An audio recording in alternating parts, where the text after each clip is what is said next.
were just in this conversation around the cycles that are oftentimes associated with procrastination or avoidance, and how we can be in cycles of depletion from that mechanism of avoidance or procrastination. So, how do we move from cycles of depletion into cycles of completion? From depletion to completion, cycles of completion, meaning something is initiated. It could be a project, it could be a task, it could be a chosen task, or it could be an enforced task. Enforced tasks are things like, paying bills, meeting deadlines, filing court documents, that type of thing. But that we can find ourselves sometimes in this space of initiating into processes or projects or tasks and then not completing them. And we saw this a lot with our house witch client folks. We always have something in our sessions called the action items. What that means is like we've come across something. It's an object, it's a piece of paper, it's a bag of donation clothes, it's some electronics you're gonna sell online, it's old drives that you need to check for, photos. It's all of these things that tend to be on the back burner. It's these things related to tasks that are put on the back burner, but that those things stick around year after year. So we always have this space that we call action items with our clients.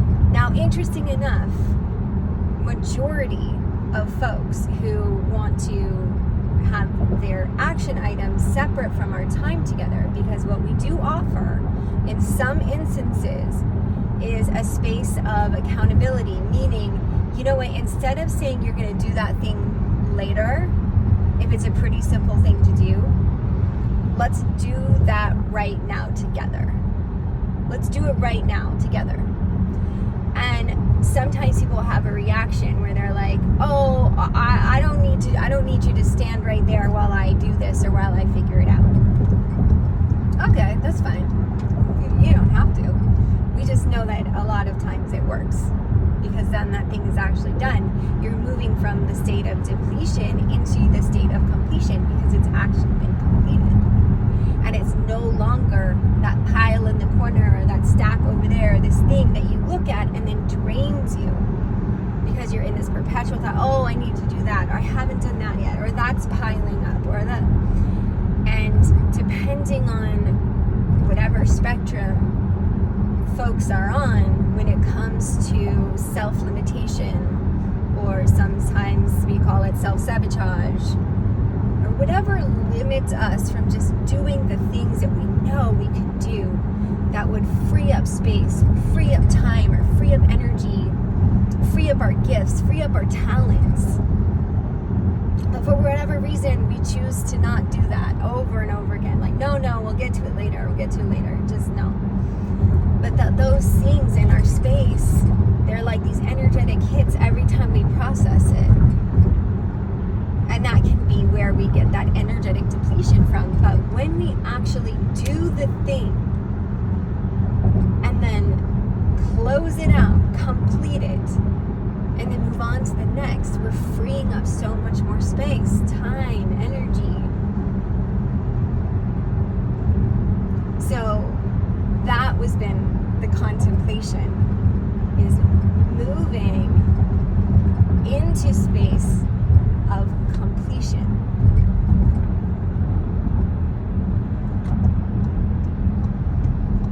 Shifting out of space and cycles of depletion. Now, having things like action items and having that as a structure to follow can be a first step. And then having these like times of accountability within community, someone that could be around that's just like, hey, why don't we do that thing that you keep saying you're going to do but you don't do? What's interesting is when you enter that conversation, you have to come up with all the reasons of your own limitations. Of course, anytime we are in that space, we want to be very aware of the relationship and the energy of the other person. But if it's not, you know, your very own personal house switch there with you, it could be a good friend who wants to see you succeed and wants to see you have more energy and more space and more time and can be there to help you in a very unconditional way.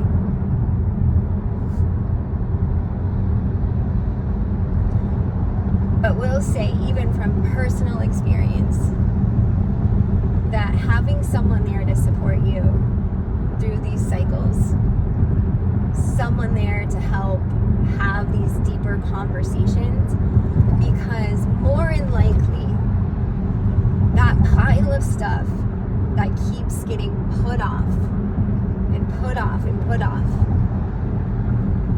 is not happening in a vacuum.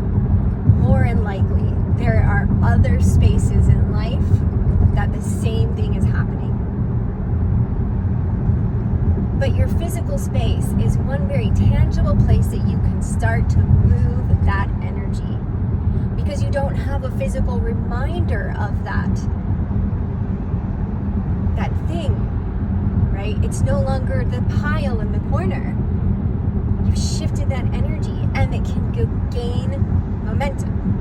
It can gain momentum.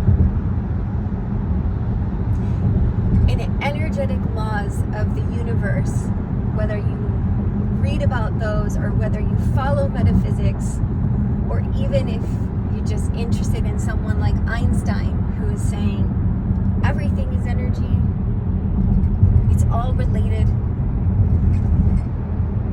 and there's an exchange. There's an exchange.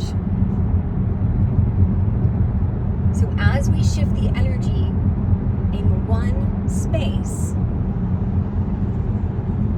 will shift the energy into the other spaces as well. If we shift the energy in our inner space, if we shift the energy in our outer space, that amplifies out into the field of energy, the collective field of energy.